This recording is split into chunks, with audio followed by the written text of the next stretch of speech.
Ken wach mar county kasta bro. No sukari pesa no setejo puro sechul. Wach mar county. Bin mae kama kotelo lal nwang'o kaka. Gima dwa wacho ni Trevor,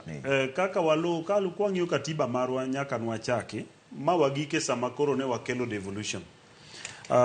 Devolution jiteno kedo ne. Gima nyaka wakongo okikedo ne devolution. To dong nadhi ago kura ma. Ne okotwe ne devolution, ne okikedo ne devolution, ni onge kama nindike wa devolution ken jite. Kata baba wajare dosia ne okikedo ne devolution nolojo. Karangami wacho ni nokedo ne okotwe ne devolution. Devolution no twe ne nganyoro. Party democracy. Ana wacho devolution gi multi party no biro na devolution ni kigore ke. Ni okikedo ne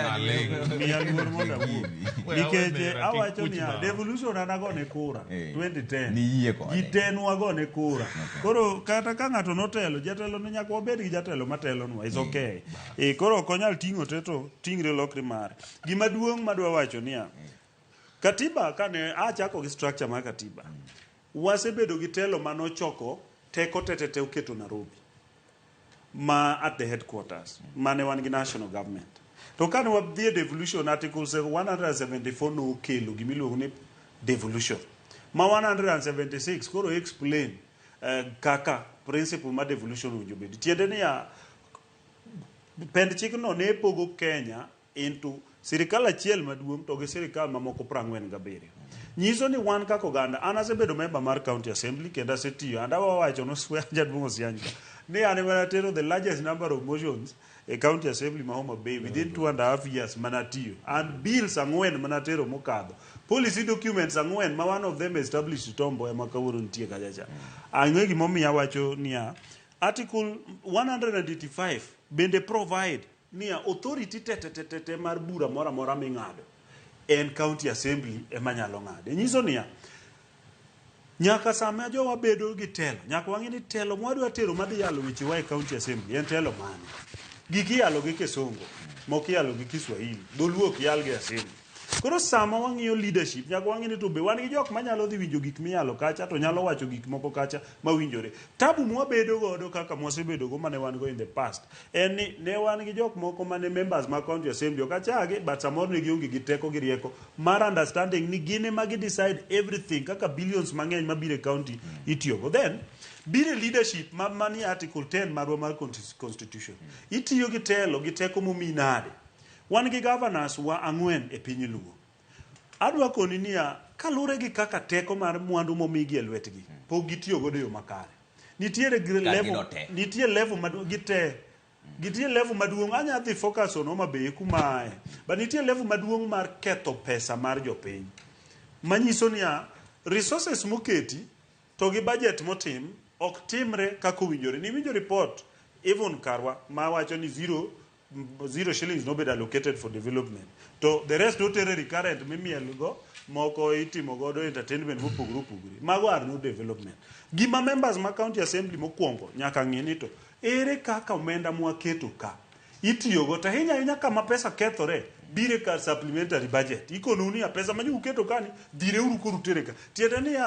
nitie gimo medwa kethe pesa igole kuma no winjo tie ndara tiduoge koni ni gini endi itimo gimilo ni reorganization mar budget under supplementary gima dwa koni kono panel waka kenda moni mheshimiwa to gi joma senior they understand us